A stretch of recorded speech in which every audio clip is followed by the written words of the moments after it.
સરકારે ઈડર અને હિંમતનગર વચ્ચેને જોડતો જે સ્ટેટ હાઈવે ખેડ સ્ટેટ હાઈવે છે તે સ્ટેટ હાઈવે પર દારૂની બોટલો ગોઠવી એક વિડીયો જે વાયરલ થયો હતો તેના પર શું કાર્યવાહી હાથ ધરવામાં આવી, કેટલા આરોપીઓની ધરપકડ કરવામાં આવી છે, કોનો શું રોલ રહ્યો હતો? ગઈકાલે સાંજે જે આપે કહ્યું એમ જાહેર રસ્તા ઉપર હિંમતનગર શહેરમાં દારૂની બોટલો ગોઠવીને એક વિડીયો વાયરલ થયેલો હતો, જેમાં જે વ્યક્તિ દેખાય છે શ્રવણ ચેલાજી ભાટ છે.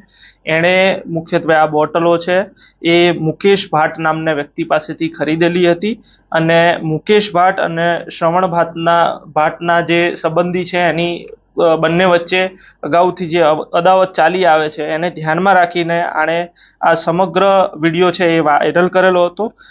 આ વિડીયોને અનુસંધાને એ ડિવિઝન પોલીસ સ્ટેશનમાં શ્રવણ ચેલાજી ભાટ, મુકેશ ભાટ અને જીતુ ભાટ વિરુદ્ધ પ્રોહિબિશનની વિવિધ કલમો હેઠળ ગુનો રજીસ્ટર કરવામાં આવેલ છે અને શ્રવણ ભાટ અને મુકેશ ભાટની ધરપકડ કરવામાં આવેલ છે. આ સિવાય જે શ્રવણ ભાટે જાહેર રસ્તા ઉપર આ પ્રકારે અડચણરૂપ કાર્ય કરેલું હતું એટલે એના વિરુદ્ધ એક અલગથી બીજો ગુનો રજીસ્ટર કરવામાં આવેલ છે, જેમાં ભારતીય ન્યાય સંહિતાની કલમ 285, 270, 292 અને જીપી એક્ટની કલમ 102 મુજબ ગુનો રજીસ્ટર કરવામાં આવેલ છે. સાહેબ, આમાં કોનો કેવો રોલ રહ્યો હતો?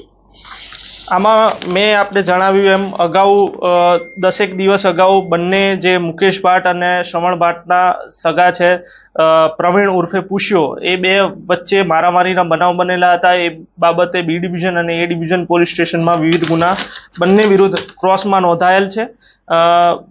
આ લોકોના ગુનાહિત ઇતિહાસની વાત કરીએ તો શ્રવણ ચેલાજી ભાટ વિરુદ્ધ પ્રોહિબિશનનો ગુનો, લૂંટનો ગુનો અને અન્ય ગુના નોંધાયેલ છે. એ સિવાય મુકેશ ભાટ વિરુદ્ધ પણ પ્રોહિબિશન અને અન્ય કલમો હેઠળ ભૂતકાળમાં ગુના નોંધવામાં આવેલ છે. આના સિવાય જે અગાઉ વાત કરી એમ પ્રવીણ ઉર્ફે પુષ્યો જે ભાટ છે એના વિરુદ્ધ 5 થી 6 કેસ અલગ અલગ પોલીસ સ્ટેશનમાં વિવિધ કલમો હેઠળ નોંધવામાં આવેલ છે, જેમાં પ્રોહિબિશન અને મારામારીના ગુના નોંધાયેલ છે. આ સિવાય સાબરકાંઠા પોલીસ દ્વારા આ પ્રકારના ઇસમો વિરુદ્ધ છેલ્લા 4 મહિનાની અંદર 60 થી વધુ પાસા અને 50 થી વધુ તડીપારની પ્રપોઝલ મૂકવામાં આવેલ છે. કેટલા આરોપીની ધરપકડ કરવામાં આવી છે, કોની ધરપકડ બાકી? હાલ જે શ્રવણ ચેલાજી ભાટ જે વિડીયો વાયરલ કરેલો હતો અને દારૂ ખરીદેલો હતો એના વિરુદ્ધ અને મુકેશ ભાટ જેણે દારૂ આપેલો હતો એના વિરુદ્ધ ગુનો નોંધવામાં આવેલ છે અને એમની બંનેની ધરપકડ કરવામાં આવેલ છે અને જીતુ ભાટ હજી ધરપકડ કરવાની બાકી છે.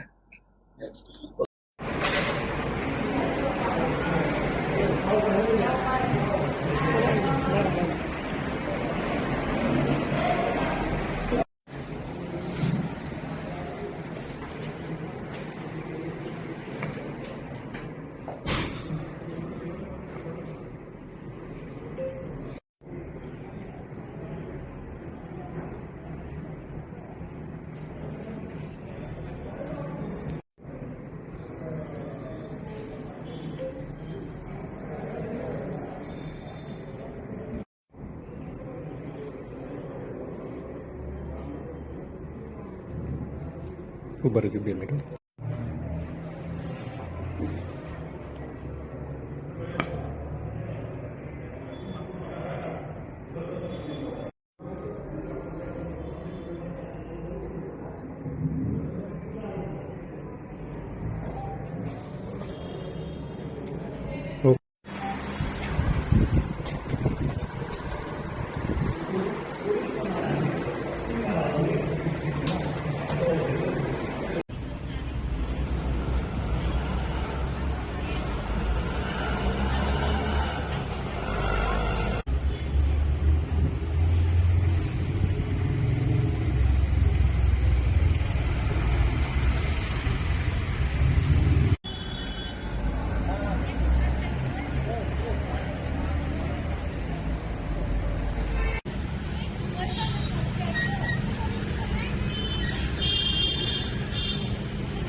वीडियो चालू कर, वीडियो वीडियो वीडियो वीडियो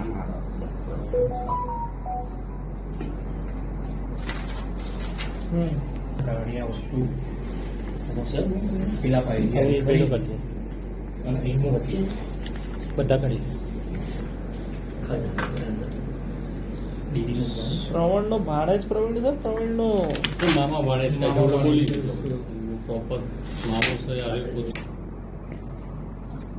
ખાંડવી જરા બધા બરાબર પિસ્તોલ